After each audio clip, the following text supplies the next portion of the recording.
কুণাল ঘোষ, আপনার 20 মিনিট।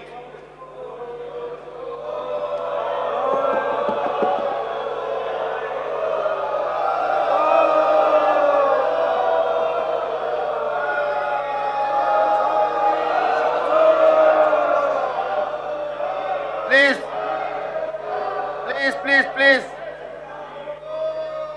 আমাকে গুরুত্ব দেওয়ার জন্য আপনাদের সকলকে আন্তরিক ধন্যবাদ।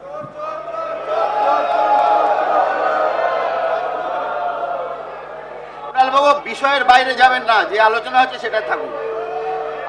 আপনি স্যার ওদিকটা দেখুন। মাননীয় স্পিকার স্যার,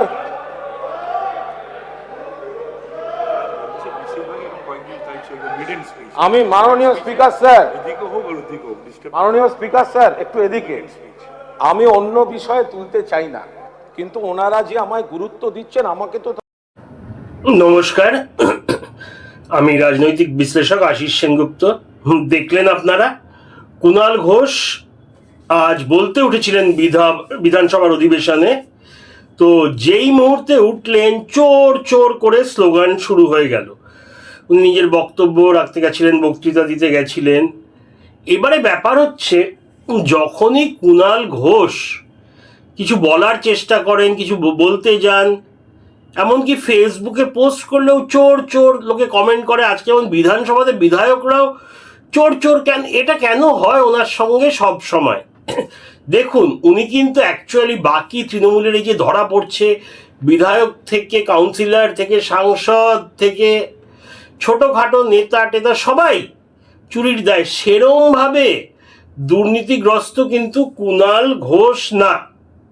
হ্যাঁ, ওনাকে 3.5 বছর ওই সারদা কেসে জেলে থাকতে হয়েছিল। সে তো অনেক নাটক, প্রিজন ভ্যান চাপড়ানো, উনি বলেছিলেন আমি আত্মহত্যা করবো, হেন তেন অনেক কিছু হয়েছে। মমতা ব্যানার্জিকে সোজাসুজি দায়ী করেছিলেন।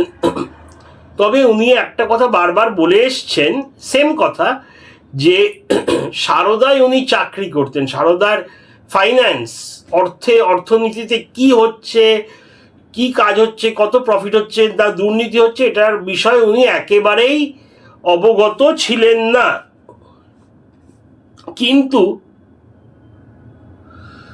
যখন এই আজকাল যে দেখছি সব বিভিন্ন তৃণমূল নেতার বিরুদ্ধে জনরোষ, ওই জনরোষটা কিন্তু কুণাল ঘোষের বিরুদ্ধে নেই, যে অত্যাচার করেছে, মারধর করেছে, বুথ দখল। তাহলে কেন লোককে খালি উনি কিছু বললে, সে বিধানসভা হোক বা ফেসবুক বা টুইটার হোক, লোকে চোর চোর কেন বলে? এর জন্য আমাদের চলে যেতে হবে সেটা অনেক আগে। 2009 থেকে শুরু, 2009-10 যখন তৃণমূল ক্ষমতায় আসবো করছে, উনি সীমাহীন চাটুকারিতা করতেন। মানে বিরোধীদের অপমান, আজে বাজে কথা, হেয় করা, মানে এমনভাবে কথা বলতেন লোকের রাগ হয়ে যেত। বিরোধিতা করা যায়, কারোর সপক্ষে বলা যায়, কারোর বিরুদ্ধে বলা যায়, কিন্তু যেইভাবে উনি কথাবার্তা বলেন, এটাই ওনার কাল। এই জন্য ওনাকে এত, মানে ক্ষমতায় থাকা সময়ও তৃণমূলের, উনি যখনই পোস্ট করতেন গালাগাল, যা তা, মানে শ্লেষ করা থেকে, ব্যঙ্গ করা থেকে একদম নোংরা গালাগাল সব উনি কোনো সোশ্যাল মিডিয়ায় পোস্ট করলেই শুনতে হতো। বিভিন্ন, উনি যখন, আমি এটা বলছি, মানে তৃণমূল যখন ক্ষমতায়, উনি যখন ডিবেট করতে গেছেন, কোনো মানে ধরুন এবিপি আনন্দ বা এরকম বহু জায়গায় হতো, কয়েক জায়গায় জনগণ তেড়ে গেছে ওনাকে মারতে, কেন ওনার কথা বলার স্বভাবটাই, ধরনটাই এত খারাপ।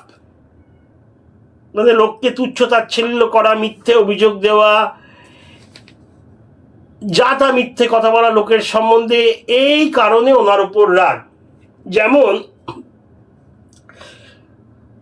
সজল ঘোষ এখনকার বিধায়ক, বা কৌস্তব বাগচি, উনি এখনকার বিধায়ক, যখন বিজেপি ক্ষমতায় ছিল না, তৃণমূল ক্ষমতায় ছিল, অতি নোংরা কথা বলেছিলেন সজল ঘোষকে, ওনার বাবাকে নিয়ে, মানে খুবই খারাপ পরিস্থিতি হয়ে গেছিল, এত আজে বাজে কথা বলেছিলেন। এছাড়া কৌস্তব বাগচির ওই মাথায় উনি চুল কাটবেন না যতদিন না তৃণমূল হারছে, এই নিয়ে অনেক নোংরামি, আজে বাজে কথা, অনেক কিছু বলেছিলেন। তাছাড়া একবার যখন হচ্ছে, মানে এবিপি আনন্দের কোনো একটা বড় অনুষ্ঠানগুলো হয় না, ওই সঙ্গে সুমন, ওটা না, বড় টাইপের যুক্তিতর্ক বা কিছু একটা হয়, স্টেজে হয়, সেখানে অগ্নিমিত্রা পালকে অতি খারাপ কথা, মানে উনি মহিলাদের নিয়ে অগ্নিমিত্রের মানে নারী সেই নিয়ে অপমান করেছিলেন, যে যাকে ইংলিশে বলে মিসোজিনিস্ট কমেন্ট, মানে মহিলা নিয়ে খারাপ কথা অগ্নিমিত্রা পালকে। আমার এখন মনে পড়ছে না, কিন্তু এই নিয়ে প্রচুর জল ঘোলা হয়েছিল। তারপরে 2024-এর ইলেকশনের সময় ছিল বোধহয় ওটা, তখন তো অনেকটা টাইম ধরে হতো। তা ইলেকশনের সময় একটা মানে ওনার বাড়িতে লোকজন পৌঁছে গেছিল ওনার সাথে ঝামেলা করতে বা হামলা করতে, এত খারাপ কথা বলেছিল মানে বিজেপির লোকজন অগ্নিমিত্রা পালকে নিয়ে। তারপরে তৃণমূলের লোকজনও চলে আসে, একটা ঝামেলা হয়। এটাই শুধু না, কামদুনি, সেই 2013 সালের কামদুনি ধর্ষিতা যিনি যাকে হত্যা করা হয়েছিল, সেই কামদুনির 2 প্রতিবাদী মহিলা টুম্পা কয়াল আর আরেকজন, এদের নিয়ে যা তা কথা, নাটক করছে, হেন তেন অনেক খারাপ কথা বলেছিলেন।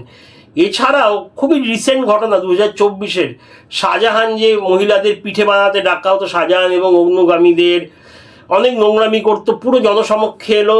তারপর একটা বাজে স্টিং ভিডিও করলো আইপ্যাক, যেটা স্টিংটা মিথ্যে ছিল, কাউকে দিয়ে বলিয়েছে তৃণমূলকে নির্দোষ দেখাতে। তা সেই ঘটনা নিয়ে যারা ধর্ষিতা বা লাঞ্ছিতা হয়েছিলেন, যাদের অত্যাচার করা হয়েছিল, এরকম অনেক মহিলাদের মুখ ঢেকে আনা হয়েছিল এবিপি আনন্দের স্টুডিওতে।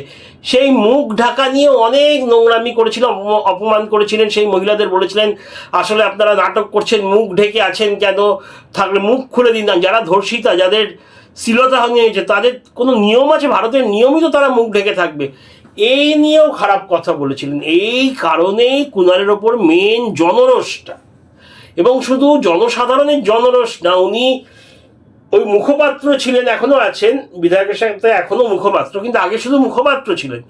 মুখপাত্র অবস্থায় এত আজে বাজে কথা বলতেন, শুভেন্দু অধিকারী হোক বা সুকান্ত মজুমদার হোক, শ্রমিক ভট্টাচার্য, অগ্নিমিত্রা পাল, দিলীপ ঘোষ, যা তা ভাবে অপমান, উল্টো পাল্টা কথা বলতেন। সেই জন্য ওনার উপর একটা ক্ষোভ আছে প্রচণ্ড। অন্য বিরোধী নেতাদের ওপরও রাগ ছিল, কিন্তু উনি কোনো পোস্ট করলে, কথা বললে সোশ্যাল মিডিয়ায় এত গালাগালি, কোনো বিতর্ক সবাই গেলে লোক তেড়ে মেরে যেত। একবার শতরূপ ঘোষ, যার সাথে ওনার আদায় কাজ করার সম্পর্ক, সেই শতরূপ ঘোষকে, কুণাল ঘোষকে বাঁচাতে দেখা গেছিল এরকম একটি বিতর্ক সভায়।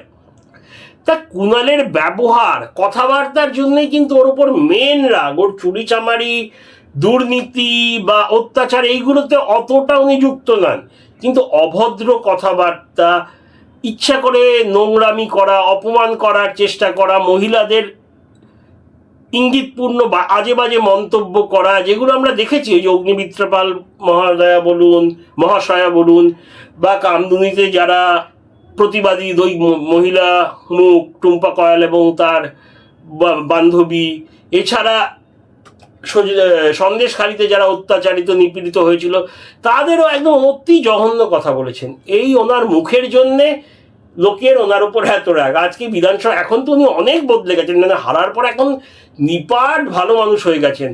এইটা ভালো, এখনই নিন্দা করব না, সরকারের বিরোধিতা করব না, আমরা সরকারের অনুষ্ঠানে যাওয়া, একটা সহযোগিতা করা, মানে পুরো নিজের ছবি পাল্টে দিয়েছেন। এত ভালো মানুষ হয় না, কিন্তু লোকে তো পুরনো জিনিস বলেনি, আর খুব একটা পুরনোও তো না, 3-4 মাস, 2 মাস আগে অবধি যেরকম তুচ্ছতাচ্ছিল্য 2 মাস আগে অবধি করতেন, 4 মের আগে, তো বিরোধীরা তো ভোলেননি। তাই আজকে মানে সাংসদ বলছি, বিধায়করা বিজেপির, উনি কথা বলতে উঠলেই চোর চোর বলছে। শুধু তাই না, এই যে ঋত তৃণমূল বা নব্য তৃণমূল বা ভালো তৃণমূল, তারাও ওকে চোর চোর গালিগালাজ দিয়েছে। এর কারণ আছে, উনি উঠেই ঋতব্রতকে বলেছেন ওনার বিরুদ্ধে ধর্ষণের অভিযোগ, ওই বালুরঘাটে বালিশ চাটা ইত্যাদি ইত্যাদি। তাই এইসব কথা এদেরও রাগিয়ে দিয়েছে। তাই আজকে উনি শুধু বিজেপির বিধায়কদের থেকে আজে বাজে কথা শুনেছেন তা না, রীতিমতো উল্টোপাল্টা কথা শুনতে হয়েছে নিজের দলের, মানে এমনকি 20 দিন আগেও যারা সঙ্গী সাথী ছিলেন, বন্ধু বান্ধব ছিলেন এই তৃণমূল ভেঙে যাওয়ার আগে, তাদের কাছেও আজকে অনেক বাজে কথা গালাগাল শুনতে হয়েছে। এবং এর জন্যে কি উনি সহানুভূতি পাবেন? একদমই সহানুভূতি পাবেন না। কারণ আছে না, মানুষের ব্যবহার তার পরিচয়। উনি যে বাজে ব্যবহার করে এসছেন, আর শুরু থেকে 15, 16, 17 মানে 2009 থেকে যে অসম্ভব চাটুকারিতা করেছেন মমতা ব্যানার্জির, কোনো তৃণমূলের হাজার দোষে সমর্থন করে গেছেন, বিরোধীদের বলেছেন ওরা কুৎসা করছে, প্রতিটা খারাপ কাজের নিন্দা না করে উনি তার সমর্থন করেছেন, ডিফেন্স নামিয়েছেন। সেই কারণে তো মানুষের রাগ আছে, আর তারই আজকে পরিণাম। কিছু না করা সত্ত্বেও বিধানসভায় প্রথমবার বিধায়ক হিসাবে বলতে উঠলেন, চোর চোর অপবাদ শুনতে হলো। জানাবেন আপনাদের মতামত। জয় হিন্দ, জয় শ্রীরাম।